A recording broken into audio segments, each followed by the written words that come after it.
आपका जो ख्वाब है वो जरूर पूरा होगा। सिर्फ एक ही ख्वाहिश हमारी है कि हम जब भी झारखंड में आएंगे तब हमको माड़ भात खिलाइए और महेंद्र सिंह धोनी से मिलाइए। बस यही एक ख्वाहिश है, मुझे लगता है बिल्कुल।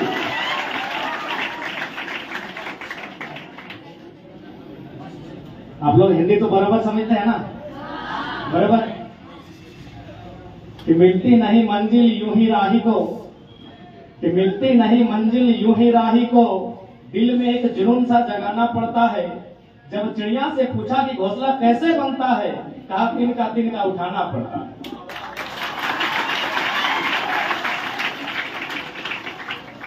शाम सूरज को ढलना सिखाती है, सम्मा परवाने को जलना सिखाती है। शाम सूरज को ढलना सिखाती है, सम्मा परवाने को जलना सिखाती है। गिरकर हौसला न हारे मुसाफिर, ठोकर ही तो इंसान को चलना सिखाती है। तो आज शहरा की इस क्रांतिकारी पवित्र भूमि में, छत्रपति शिवाजी महाराज की कर्म भूमि जन्मभूमि में, जितने भी मेरे प्रवासी झारखंडी और साथ साथ मराठी मानुस, मेरे भाई बहन, स्टूडेंट, मौसी काकी, अभिभावक जितने भी आए हैं, सबको जय हिंद, जय महाराष्ट्र, जोहार झारखंड। क्योंकि ये कार्यक्रम एक शैक्षणिक संस्था का है। आज उसका स्थापना दिवस है, 35वां। आज उनका 35वां स्थापना दिवस है। मैं सर्वप्रथम इस शैक्षणिक संस्थान को, इस संस्थान में कार्यरत तमाम शिक्षक शिक्षिकाओं को, तमाम छात्र छात्राओं को असंख्य शुभकामनाएं दूंगा कि आप उन्नति करें, तरक्की करें और राष्ट्र और अपने राज्य की उन्नति में अपनी भूमिका का निर्वहन करें। तो प्यारे बच्चों, सबसे पहले बात आती है कि एजुकेशन, कि हम पढ़ते क्यों हैं। मैं भी एक छात्र हूं। भले सर ने हमारा परिचय दिया, 2 साल से हम लोग झारखंड में आंदोलन कर रहे हैं, लेकिन अभी भी मैं एक छात्र हूं। मैं भी एक पीएचडी का छात्र हूं। जैसे आप अभी 9-10 में होंगे, 9-10 में ना, 8-9-10 में, उसके बाद आप इंटर 12 में जाएंगे, फिर आप बैचलर डिग्री करेंगे, फिर मास्टर डिग्री करेंगे, फिर डॉक्टर डिग्री। यानी there are 3 types of degree. Bharat में तो एजुकेशन की डिग्रियां होती है, 3 प्रकार की होती है, बैचलर डिग्री, मास्टर डिग्री और डॉक्टर डिग्री। मैं भी डॉक्टर डिग्री का भी छात्र हूं। तो मैं, जब हम लोग अपनी क्लास ले रहे थे, हमारे प्रोफेसर, तो उन्होंने एक लाइन लिखा था ब्लैक बोर्ड में, मैन इज एन एनिमल। उन्होंने ब्लैक बोर्ड में क्या लिखा था? Man is an animal. उसका हिंदी में क्या अर्थ होगा कि मनुष्य क्या है? एक जानवर है। तो पूरे क्लास ने कहा कि सर ये तो आप गलत लिखे हैं। बोला नहीं, बहुत विवाद हुआ और फाइनली उन्होंने क्या ऐड किया पता है? सिर्फ एक ही वर्ड उन्होंने ऐड किया, man is a rational animal. Rational का मतलब होता है जिसमें समझ होता है, जिसमें विवेक होता है। यानी आपको इस बात को स्वीकारना होगा कि आज से 1000 साल पहले जाए, लाख साल पहले जाए, या मानव जाति के करोड़ों साल के इतिहास को उठा के लाए, कहीं ना कहीं हमारी उत्पत्ति भी एक पशुओं के समान हुई है। तो हम लोग भी एनिमल है, लेकिन फर्क क्या है? Rational animal. रैशनल यानी विवेक, समझ। तो ये कब आता है? जब हमें शिक्षा होती है, जब हम ज्ञान अर्जन करते हैं, तब हम रैशनल यानी एक विवेकी इंसान बनते हैं। यानी पशु से समझदार, रैशनल एनिमल, अगर हमारी भाषा में और आपकी भाषा में कहा जाए। इसलिए शिक्षा का हर मनुष्य के जीवन में महत्व होता है। आप अगर पूछेंगे कि what is the power of education, तो मैं ज्यादा उदाहरण नहीं दूंगा। मैं आपके बीच खड़ा हूं, एक झारखंड से चलकर आया एक साधारण सा लड़का, एक गरीब फैमिली का लड़का। मैं आपको बता दूं, मेरा जो परिवार है, क्योंकि जब झारखंड मूवमेंट, इस प्रकार इंडिया का मूवमेंट हुआ था, तो भारत के स्वतंत्रता सेनानी थे, तो हमारा झारखंड भी लड़के लिया गया है। तो झारखंड के फ्रीडम फाइटर हैं, मूवमेंट के हीरो हैं। तो मेरे पिताजी भी उस मूवमेंट में रहे हैं। तो मेरी माँ को 3000 रुपए, 3000 ओनली पेंशन मिलता है। यानी हमारे परिवार में कोई अगर हाईएस्ट कहीं से पैसा आता है, तो मेरी माँ को झारखंड सरकार की ओर से मात्र 3000 रुपए आता है। यानी मैं भी एक साधारण परिवार, आप सोच नहीं सकते हैं मैं उतने साधारण परिवार का लड़का हूँ, लेकिन आपके बीच प्रमुख पहुना के रूप में हूँ। ये पावर ऑफ एजुकेशन। यहाँ जितने भी लोग हैं, सम्मानित लोग हैं, मैं सबको प्रणाम करता हूँ। हमारे झारखंड में प्रणाम होता है, गोड़ लगा होता है, मैं सबको गोड़ लगता हूँ। लेकिन सब आयु की अगर बात करें तो मैं सबसे छोटा हूँ कि नहीं। जितने लोग आज चेयर में बैठे हैं, सब सम्मानित लोग हैं। अपने जीवन के इन्होंने 50, 60, 70 बसंत देखा है। इन्होंने अपने जीवन के लंबा समय सफर तय किया है। लेकिन उसके बावजूद मैं अगर प्रमुख पहुना यानी अंग्रेजी में चीफ गेस्ट, मुख्य अतिथि बना हूँ, इसलिए कि मैं दिखता अच्छा नहीं हूँ, पहनता अच्छा नहीं हूँ, पढ़ा लिखा हूँ। मैं पढ़ा लिखा हूँ, इसलिए आपके बीच में आज खड़ा हूँ। इसलिए मैं आपसे विनम्र अपील करूंगा कि अगर दुनिया को बदलना है, समाज को बदलना है, अपने आप को बदलना है, तो आपको पढ़ना होगा और बेहतर इंसान अपने आप को समाज में बनाना होगा। और जिस उम्र में आप हैं, मोटा मोटी 13 साल 14 साल, ये दिख रहा है 12 साल 13 साल 14 साल, तो हमारे एक एजुकेशन की लाइन में कभी टीचर कहते हैं कि जो टीनेजर का उम्र होता है ना, वो सबसे बेहतरीन उम्र होता है। उस उम्र में आप अपने आप को बना सकते हैं या तो अपने आप को बिगाड़ सकते हैं। टीनेजर समझते हैं ना, 13 to 19, अंग्रेजी में अगर आप 1-2 से गिनेंगे उम्र को इंसान की, तो टीनेजर 13, 14, 15, 16, 17, 18, 19, यानी 7, ये 13 से लेके जो 19 की उम्र होती है, हम टीनेजर कहते हैं। यानी इस उम्र के जो स्टूडेंट होते हैं उनमें एक विशेष प्रतिभा होती है। आप उसी उम्र में हो, आप चाहो तो अपने आप को बहुत बेहतर बना सकते हो और ना चाहो तो बहुत बेकार भी कर सकते हो। इसलिए आपको तय करना है कि आप अपने लिए क्या चाहते हो। क्योंकि आप जिस उम्र में हैं, मैं एक छोटी सी घटना सुनाता हूं। जिस प्रकार छत्रपति शिवाजी महाराज का नाम आता है, ठीक उसी प्रकार फ्रांस में नेपोलियन बोनापार्ट का नाम आता है। फ्रांस है ना, हाँ, फ्रांस के सेनापति कहे जाते हैं नेपोलियन बोनापार्ट। बचपन की उन्हें एक घटना घटी थी। उनकी मां उन्हें लेकर एक ज्योतिष के पास गई। ज्योतिष आप समझते हैं, जैसे कोई पंडित होता है, सभी धर्मों में अपनी अपनी मान्यताएं हैं, जो हाथ की रेखाओं को देखता है, जो भविष्यवाणी करता है इंसान के हाथों को देखने के बाद। तो नेपोलियन बोनापार्ट की मां उन्हें लेकर एक ज्योतिष के पास गई थी और ज्योतिष ने जब उनके हाथ को देखा तो कहा कि आपका जो पुत्र है, जब ये बड़ा होगा तो इसका जीवन बहुत दुख में कटेगा। तो नेपोलियन बोनापार्ट बहुत कम उम्र में, आपकी उम्र में थे, टीनेजर में थे, बोला कि आप ज्योतिष महोदय, आप ऐसा क्यों बोल रहे हैं, जो मेरा जो जीवन है वो बहुत दुख में कटेगा। बोला तुम्हारे हाथ की जो लकीरें है ना, वो लकीरें ऐसा कह रही, मैं नहीं कह रहा हूं। उस पंडित ने, उस ज्योतिष ने क्या कहा कि तुम्हारे हाथ की जो लकीरें हैं वो लकीरें कह रही कि तुम्हारा जीवन खराब होगा, मैं ऐसा नहीं कह रहा हूं। नेपोलियन बोनापार्ट ने जरा भी समय नहीं गवाया, क्योंकि उनका बचपन से ख्वाहिश था कि मैं बड़ा होकर एक सैनिक बनूं। बचपन से अपनी वो कमर में एक छोटा सा चाकू, छुरी क्या बोलते हैं, समझ रहे, चाकू छुरी लेकर चलते थे। नेपोलियन बोनापार्ट ने उस छुरी को, चाकू को निकाला, उस ज्योतिष के सामने अपने इन हाथों पे रखा जहां लकीरें हैं, और एक ऊपर से, दूसरा राउंड नीचे से। अपने हाथ को ही, कहा की लकीरों को ही 2 भागों में बांट दिया, इस हमारी भाषा में लहूलुहान कर दिया, चीर दिया। क्या कहा कि ज्योतिष महोदय, अब मेरे हाथ को देखिए, अब मेरे भविष्य का बताइए कि मेरा भविष्य कैसा होने वाला है, क्योंकि आपने कहा था कि तुम्हारी हाथों की लकीरें ऐसा कह रही है, मेरे हाथ में तो लकीर ही नहीं है। यानी आप जिस उम्र के पड़ाव में हो, विधि के विधान को टाल सकते हो, काल के कपाल में लिखे को मिटा सकते हो। ये नेपोलियन बोनापार्ट ने किया। इसलिए जो भी कुछ करना है अपनी मेहनत के दम पे करना है, किस्मत के भरोसे मत रहो। जिनकी हाथें नहीं है उनका भी किस्मत होता है कि नहीं? जिनकी हाथें नहीं है, दोनों हाथें नहीं है, क्या उनका किस्मत है कि नहीं? या तो अच्छा या खराब है ना? यानी जिनकी हाथ भी नहीं है उनकी भी किस्मत होती है। इसलिए अपनी तकदीर का फैसला किस्मत के भरोसे और हाथों की लकीरों में मत ढूंढो, अपनी तकदीर का फैसला अपनी मेहनत में ढूंढने का काम करो। ये मैं तुम सभी को संदेश देना चाहूंगा। आप उस उम्र में खड़ा होंगे। और वास्तव में शिक्षा एक ऐसा सार है, शिक्षा एक ऐसा ग्रंथ है जो वास्तव में संसार को बदल सकता है। आप महात्मा बुद्ध का नाम सुने आप लोग? लाइटोपेसिया बुद्ध, लाइटोपेसिया एक सवाल भी आता है हमारे झारखंड में, जीएस में पूछा भी जाता है। आप सिकंदर का नाम सुने? जो जीता वही सिकंदर, ये भी सुने होंगे। सिकंदर यूनान के थे, जिसे आज हम ग्रीक कहते हैं, और बुद्ध भारत का हिस्सा, लेकिन आज वो नेपाल लुम्बिनी में चला गया है। बुद्ध का जन्म हुआ था 563 ईसा पूर्व और सिकंदर का जन्म हुआ था 356 ईसा पूर्व, यानी लगभग 200 साल का डिफरेंस था। ज्यादा डिफरेंस था, दोनों मान के साथ चलेंगे कि लगभग समांतर कालखंड के थे। सिकंदर के हाथ में तलवार थी और बुद्ध के हाथ में विचार था। बुद्ध के पास क्या था? विचार था। आज बुद्ध पूरी दुनिया में पूजे जाते हैं कि नहीं? क्योंकि उनके पास क्या था? विचार था। विचार आया कहां से? ज्ञान से आया। और सिकंदर के हाथ में क्या था?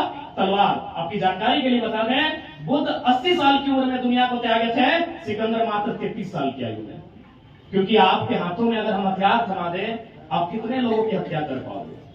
आप कितना बलशाली हो? 2 को मारोगे, तीसरे को, चौथे को, 5वें को, 6ठे को, 7वें को, 8वें को, 9वां का नंबर आते आते या तो आपकी भुजाओं का बल जवाब दे देगा या तो फिर आपकी तलवार जवाब दे देगी। यस या नो? कितने लोगों पे मारोगे? यदि आपके हाथों में, मैं कहूं नहीं सबसे बलशाली कौन है? तुम हो। चलो तुम्हें खड़ा करके तुम्हारी हाथों में मैं तलवार थमा दूं। 9-10 या तो भुजाओं का बल जवाब दे देगा या तो तुम्हारी तलवार जवाब दे देगी। लेकिन तुम्हारे हाथों में अगर विचार, तुम्हारे कंठ में अगर विचार दे दिए जाए, तुम्हें अगर शिक्षा की शक्ति दे दिया जाए, तुम्हें ज्ञान दे दिया जाए, तो ना तुम कभी रुकोगे ना कभी थकोगे, बुद्ध की तरह एशिया, लाइट ऑफ एशिया कहलाओगे। तो ये शिक्षा की ताकत होती है। तो आप जिस अवस्था में हैं प्रयास करें कुछ बेहतर करने की। हमारे एक प्रोफेसर कहते थे कि मेरी उम्र 40 हो रही है, लेकिन मेरा दिल कहता है कि अगर मैं 4 घंटा रोज फुटबॉल खेलूंगा तो अच्छा फुटबॉल प्लेयर बन जाऊंगा। क्योंकि उनको विश्वास था कि हम जिस काम में 4 घंटा लगाते हैं कम से कम उसका रिजल्ट होना चाहिए। मान के चलिए अगर तुमको पढ़ने में मन नहीं करता, सपोज अगर तुमको पढ़ने में मन नहीं करता है, तुम्हारा मन करता है कि दौड़े, तो 4 घंटा कंटिन्यू दौड़ो पुणे से लेकर सतारा तक। और जब दौड़ो तो कम से कम यूसेन बोल्ट बन के निकलो। यानी मेरे कहने का तात्पर्य है तुम जिस काम में 4 घंटा 5 घंटा 6 घंटा देते हो उस फील्ड का तुम्हें एक्सपर्ट होना चाहिए, नंबर 1 होना चाहिए। दौड़ो ना, अरे पढ़ने में नहीं करता, दौड़ो। आज सबसे ज्यादा रनिंग में गोल्ड मेडल किसका ओलंपिक में? यूसेन बोल्ट का। तो पढ़ा लिखा होगा कि नहीं मुझे नहीं मालूम, लेकिन नंबर 1 धावक है। तो दौड़ तो सकते हो। चलो पढ़ने में मन नहीं करता है, गाने में मन नहीं करता है, नाचने में मन नहीं करता है, या और कोई काम में मन नहीं करता है, दौड़ तो सकते हो। उछल कूद तो कर सकते हो, उछल कूद में भी ओलंपिक्स में गोल्ड होता है कि नहीं? यानी मेरे कहने का तात्पर्य है किसी एक काम को ऐसा चुनो जिसमें तुम अपने आप को नंबर 1 बना दो। क्योंकि दुनिया नंबर 2 को नहीं पूछती है प्यारे बच्चों, दुनिया नंबर 2 को नहीं पूछती है। क्या आप हमें बताएंगे कि हिमालय की ऊंची चोटी पर, माउंट एवरेस्ट पर सबसे पहले कौन गया था? Edmund Hillary. चलिए ठीक है, तेनसिंग एडमंड हिलेरी साथ में गए थे। अंतरिक्ष में सबसे पहले कौन गया था? यूरी गैगरिन, बराबर है। चंद्रमा में सबसे पहले कौन गया था? नील आर्मस्ट्रांग, बराबर है। भारत देश के पहले प्रधानमंत्री पंडित जवाहरलाल नेहरू, बराबर है। भारत देश के पहले राष्ट्रपति डॉक्टर राजेंद्र प्रसाद, बराबर है। चलिए मैं सवाल को फिर से पूछता हूं, भारत देश के दूसरे राष्ट्रपति, जवाब दीजिए। भारत देश के दूसरे प्रधानमंत्री, जवाब दीजिए। चांद में दूसरे नंबर पर कौन गया था? जवाब दीजिए। हिमालय की ऊंची चोटी पर दूसरे नंबर पर कौन गया था? साइलेंट। अंतरिक्ष में दूसरे नंबर पर कौन गया था? सब साइलेंट, हम भी साइलेंट। क्यों? दुनिया नंबर 1 को पूछती है, 2 का कोई रोल नहीं है। आप उदाहरण लेता हूं, मैंने 5 सवाल आपसे पूछा, इस मंच में बैठे, आगे बैठे या पीछे बैठे, सबने 5 को उत्तर दिया कि नहीं? क्योंकि मैंने नंबर 1 का चर्चा किया था। इसी मंच में मैंने आपसे 5 सवाल पूछा और 5 टफ सवाल था। ये जीएसटी, ये हमारे झारखंड में वीडियो की जो नौकरी लगती है उसमें पूछा जाता है, जो इंस्पेक्टर बनते हैं उस परीक्षा में पूछा जाता है, जो टीचर बनते हैं उस परीक्षा में पूछा जाता है। यानी आपने 5 कठिन सवाल का उत्तर दिया, लेकिन कौन थे वो? नंबर 1 थे, इसलिए दिया। नंबर 2 कौन थे? मुझे भी नहीं मालूम, आपको भी नहीं मालूम। दैट मीन्स एक काम का, एक ऐसा काम चुनो जिसमें तुम 4 घंटा देते हो, जिसमें तुम 6 घंटा देते हो, उसका तुम्हें नंबर 1 बनना होगा। यदि तुम 4 घंटा फिजिक्स में देते हो, इस इलाके का नंबर 1 फिजिक्स एक्सपर्ट तुम होना चाहिए। अगर केमिस्ट्री में देते हो, इस इलाके का नंबर 1 केमिस्ट्री का एक्सपर्ट तुम होना चाहिए। अंग्रेजी में देते हो, इस इलाके का नंबर 1 अंग्रेजी एक्सपर्ट तुम्हें होना चाहिए। अगर डांस भी करते हो, कोई दिक्कत नहीं, डांस करना भी बुरा है क्या? लेकिन नंबर 1 डांसर इस इलाके का तुम होना चाहिए। इसलिए ये टाइम बार बार नहीं आता है, यही तुम्हारा समय है, यही तुम्हारा समय है। ये समय अगर चला गया तो फिर दोबारा नहीं आएगा। आज भैया ने कहा महेंद्र सिंह धोनी से मिलना चाहिए, ठीक है, हम लोग भी प्रयास करेंगे, मिला देंगे, लेकिन क्या आज धोनी बैटिंग कर पाएंगे? आपके खैर आप धोनी के फैन, हमने सचिन कहा हो, देखिए मैं हाथ में लिखा हूं the leader of cricket Sachin God, Maharashtra के। आप यही कहना सचिन? मैं भी क्रिकेट का फैन हूं, सचिन तेंदुलकर, देखिए मैंने हाथ में लिखा है। लेकिन आर्मी की दौड़ में जा रहा था, फिर मुझे जलाना पड़ा, क्योंकि आर्मी में एक बोलना अलाउड नहीं होता है। तो इसी कारण हमको बाहर निकले, गेट लॉस्ट। तो क्या आज सचिन तेंदुलकर बल्ला थाम पाएंगे? अभी 2023 का वर्ल्ड कप है, सचिन तेंदुलकर ने भारत के लिए वर्ल्ड कप में सबसे ज्यादा रन स्कोर करने वाला, क्या स्कोर कर पाएगा? गारंटी है? नहीं। क्यों? सचिन का समय नहीं है, ये सचिन का समय नहीं है, ये समय आपका है, ये सचिन का समय नहीं है। सचिन में कोई दोष नहीं है, ना उनके बल्ले में दोष है, वही ग्राउंड, वही मैदान, वही बल्ला, वही सचिन। टाइम उनका नहीं है, सिर्फ टाइम उनका नहीं है।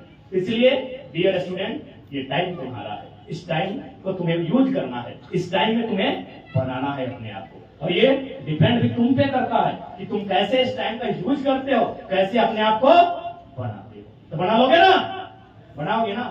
4 घंटा में आते हो पढ़ने, जहां 4 घंटा 5 घंटा गंवाते हो वहां कुछ हासिल भी करना होगा।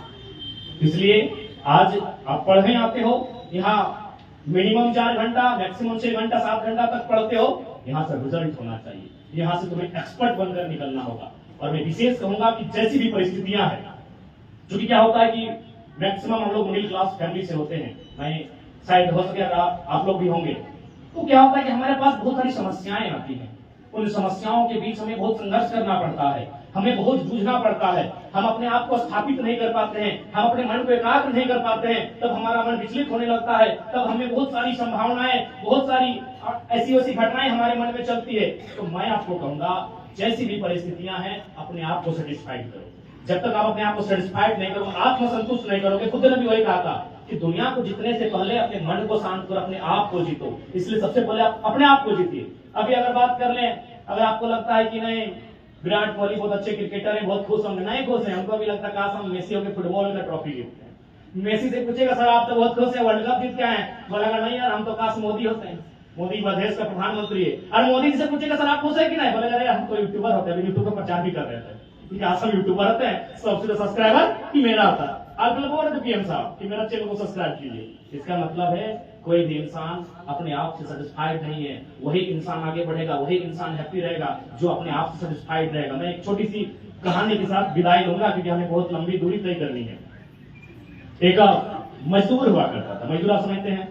खैर हमारे झारखंड के जितने भी भाई आए हैं सब यहाँ मजदूरी करने ही आए हैं, प्रवासी हैं, थोड़ा अपना प्यार सपोर्ट दीजिएगा क्योंकि आपका महाराष्ट्र आपका घर है, लेकिन हमारे जितने भी झारखंड के भाई आए हैं, देखिए पीछे बैठे हैं, वो एक मजदूर के रूप में यहाँ कार्य करने आए हैं। आप उन्हें अपना प्यार अपना सपोर्ट दीजिएगा। 2000 किलोमीटर दूर से हम यहाँ आए। 2000 किलोमीटर समझते हैं ना, 3 दिन जाने में लगता है, ट्रेन में जब बैठते हैं तो 3 दिन लगता है झारखंड जाने में। इसलिए आप थोड़ा हमारे जो वहाँ से प्रवासी लोग आए हैं सभी को थोड़ा सपोर्ट कीजिएगा, हमें थोड़ा प्रेम दीजिएगा, हमें आपसे अपेक्षा रखते हैं और आपसे हम विनती भी करते हैं। तो एक मजदूर था, उस मजदूर की ख्वाहिश थी कि मैं दुनिया का सबसे पावरफुल इंसान बनूं। एक मजदूर था, मजदूर आप समझते हैं घर बनाने वाला मजदूर, जो निम्न से निम्न सड़कों में काम करने वाला मजदूर, बालू का काम करने वाला मजदूर, ठेला ठेलने वाला मजदूर, है ना। तो उस मजदूर का ख्वाहिश था कि हम दुनिया का सबसे पावरफुल शक्तिशाली आदमी बने। वह अपना जैसे हर कोई ईश्वर अल्लाह खुदा याद करता है, वो अपने ईश्वर को याद कर। तो एक दिन प्रकट में बोले बोल क्या चाहिए तुम्हें। बोला मुझे दुनिया का सबसे शक्तिशाली इंसान बनना है, हमको एक ऐसा आशीर्वाद दीजिए कि हम जब चाहें वो बन जाए। बोला ठीक है, लेकिन एक शर्त है कि दोबारा मजदूर नहीं बनाएंगे, यानी तुमको जहां से ग्रोथ करेंगे ना वो दोबारा वहां लेके नहीं जाएंगे, तुमको बाकी जो बनना है बना देंगे। मजदूर बोला यार इसमें कौन सा दिक्कत है, और ऐसे भी दोबारा कौन मजदूर बनना चाहेगा, हम दोबारा मजदूर नहीं बनना चाहेंगे। ठान लिया, बोला हाँ एकदम ठान लिए।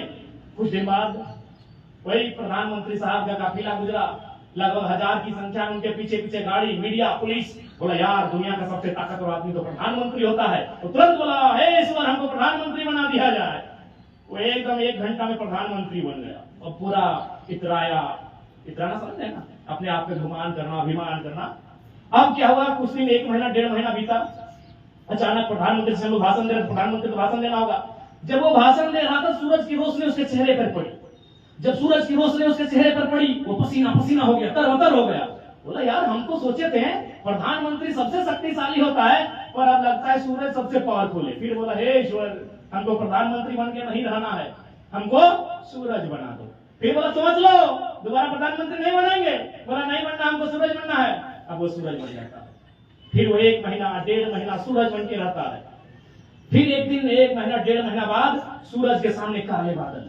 बोला हद तरीका हो गया जी, हम तो सोचे थे कि सबसे पावरफुल सूरज होता है, अब काले बादलों ने घेर लिया। फिर याद किया, जो भी बोलिए ईश्वर अल्लाह खुदा जो बोलिए। फिर प्रकट हुए, बोला अब क्या चाहिए। बोला काला बादल बना दो, ये सूरज सभी पावरफुल है, सूरज को कैप्चर कर लिया, घेर लिया है। बोला दोबारा सूरज नहीं बनाएंगे। बोला सोच लिए, अब बन गया काला बादल। 1 महीना 1.5 महीना उड़ने लगा, इधर उधर मंडराने लगा। अचानक एक दिन उसकी टकराहट एक बड़े पहाड़ से होती है। ये देखिए आपके बड़े पहाड़ देखे हम लोग आते समय बंबई से जब यहाँ तक है, बड़े बड़े पहाड़ देखे तो पहाड़ क्या करते हैं, बादलों को रोक लेते हैं। बादलों का रास्ता रोक लेते हैं। अब फिर याद किया, बोला यार अब हमको बादल, ये काला बादल ही बन के नहीं रहना है। बोला क्या बनना है? पहाड़ बना दो। बोला चल आज के बाद तू पहाड़ बन जा। अब क्या हुआ, फिर 1 महीना बाद उसकी आंखें खुलती है, वो गहरी नींद में सोया था, उसकी आंखें खुलती है एक आवाज से, वो देखता बिना देखे समझे बोलता है क्या ये पहाड़ हमको कोई पीट रहा है? बोला प्रकट हो। बोला क्या हुआ? बोला जो हमको पीट रहा है वही बना दो, ये सबसे पावरफुल हमको पीट रहा है। बोला आंख खोल के देख कौन पीट रहा है। लेकिन मजदूर हथौड़ी लेके और एक छेनी लेके पहाड़ की पत्थरों को ठप ठप ठप ठप दे लेता। यानी क्या समझे? आत्मसंतुष्टि। वो क्या था? मजदूर। और फाइनली घूम के कहां आया? मजदूर। यानी पावरफुल तो मजदूर ही था, पहाड़ को हिला के रख दिया। इसलिए आत्मसंतुष्टि होनी चाहिए। जब तक आप में आत्मसंतुष्टि नहीं है, आप दुनिया को जीतने के बाद भी उन्हें जग सुना सुना लगेगा, जग सुना सुना लगेगा। इसलिए आत्मसंतुष्टि जिस हालत में हो, माँ ने प्यार से जो परोसा है, चावल हो, दाल हो, रोटी हो, पूरी हो, सब्जी हो, पिताजी ने जो तुम्हें कमा के दिया है, वो कलम का मूल्य 5 रुपया हो या 50 रुपया हो, तुम जिस स्थिति में हो, तुम जिस परिस्थिति में हो, वहां से तुम बेहतर करने का प्रयास करो। ये हमारी आपको शुभकामनाएं हैं और उम्मीद करते हैं आप करेंगे ना। बाकी विशेष नहीं, अगर हम कहेंगे तो रात हो जाएगी, हम लोग को भी जाने का मौका नहीं मिलेगा। बाकी फिर से आज बहुत अच्छा लगा। हम लोग तो सोचे थे कि अपने झारखंड के प्रवासी भाइयों से मिलकर चले जाएंगे, लेकिन मराठी मानुष के बीच आज उनके कार्यक्रम में प्रमुख पाहुना मिलने का अवसर मिला। हृदय से तमाम मराठी मानुष, मौसी काकी, आप लोग मौसी काकी बोलते हैं? हाँ, तो मौसी काकी लोग को मेरा नमस्कार, जोहार, मेरा प्रणाम। और जितने भी छोटे छोटे हमारे भाई बहन जो पढ़ाई कर रहे हैं, आपको आपकी उज्जवल भविष्य के लिए हमारी ओर से बहुत शुभकामनाएं। आप जो ठान के रखे हैं वो पूरा हो। कहा गया है ना कि मान लो तो हार है और ठान लो तो जीत है। कि जो लोग पसीने से, जो लोग पानी से नहाते हैं वे लोग लिबास बदलते हैं, जो लोग पानी से नहाते हैं वे लोग लिबास बदलते हैं, जो पसीने से नहाते हैं वे लोग इतिहास बदलते हैं। तो आप इतिहास बदलने के अवसर को मत गवाना। मैं ये पंक्ति के साथ समापन करूंगा, जो शायद हरिवंश राय बच्चन जी की कविता है कि बिना कुछ किए जयकार नहीं होती, कोशिश करने वालों की कभी हार नहीं होती। नन्ही चींटी जब दाना लेकर चढ़ती है, नन्ही चींटी जब दाना लेकर चढ़ती है, चढ़ती दीवारों पर 100 बार फिसलती है। चढ़कर गिरना, गिरकर चढ़ना उसे ना करता है, मन का विश्वास रगों में सांस भरता है। मेहनत उसकी बेकार नहीं होती, कोशिश करने वालों की कभी हार नहीं होती। डुबक्या सिंधों में गोताखोर लगाता है, डुबक्या सिंधों में गोताखोर लगाता है, जा जाकर खाली हाथ लौट कर आता है। कि डुबकियां सिंधुओं में गोताखोर लगाता है, जा जाकर खाली हाथ लौट कर आता है। अरे मिलते नहीं मोती सहज ही गहरे पानी में, मिलते नहीं मोती सहज ही गहरे पानी में, पर मुट्ठी उसकी खाली हर बार नहीं होती, कोशिश करने वालों की कभी हार नहीं। आपको हमारी ओर से असंख्य शुभकामनाएं। आज इस विद्यालय परिवार ने जो सम्मान दिया उसके लिए आभार। और साथ ही साथ पुनः अपनी बातों को विराम देने से पहले जितने भी यहाँ लोग उपस्थित हैं, अगर आयु में हमसे बड़े हैं तो उन्हें मैं प्रणाम करूंगा, और जो आयु में हमसे छोटे हैं मैं उन्हें आशीर्वाद दूंगा। पुनः क्रांति की धरती, छत्रपति शिवाजी महाराज की धरती, उन्हें नमन करते हुए, उन्हें वंदन करते हुए, जय हिंद, जय महाराष्ट्र, जय झारखंड।